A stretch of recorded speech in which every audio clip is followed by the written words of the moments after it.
ever noticed how sometimes the very thing that hurts you also feels weirdly familiar, almost safe, like going back to a song that makes you sad on purpose? Yeah. Today we're talking about something strange but very human, why pain can start to feel like comfort. Sounds dramatic, I know, but stay with me. Think about this. Have you ever stayed in a bad relationship way longer than you should have? Or kept doing a job you hated but still said, "At least I know what I'm dealing with"? That right there is the brain choosing familiar pain over unfamiliar peace.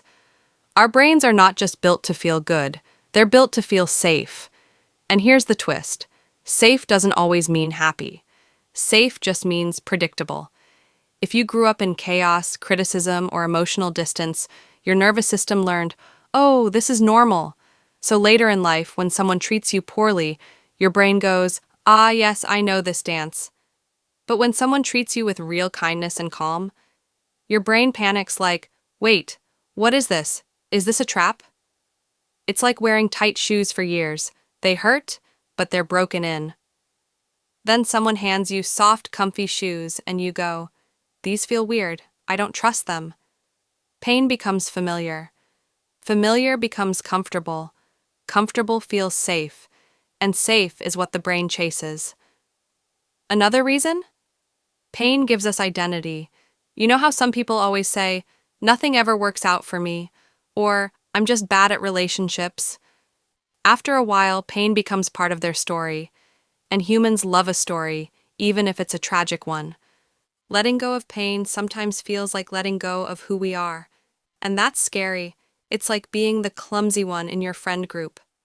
One day you stop tripping over things, and suddenly you're like, "Wait, who am I now? Do I need a new personality?" Also, pain can feel productive, especially emotional pain. Overthinking, worrying, replaying old conversations at 2 a.m. It feels like we're doing something important, like our brain is saying, "If I just think about this one more time, I'll solve it." Spoiler, you won't. You'll just lose sleep and develop a deep emotional bond with your ceiling fan. But the mind confuses mental struggle with control, so we hold on to painful thoughts because at least we're engaged with them. Silence and peace can feel like losing control. And here's a big one. We get addicted to the chemicals of pain. Stress, drama, emotional highs and lows. They all release powerful stuff in the brain: adrenaline, cortisol, even dopamine in toxic cycles. That break up, make up, fight, cry, hug, roller coaster, that's not just emotional, that's biochemical chaos, and the body gets used to it. So when life gets calm, your system goes, where's the drama? Are we okay? Should I start an argument just in case?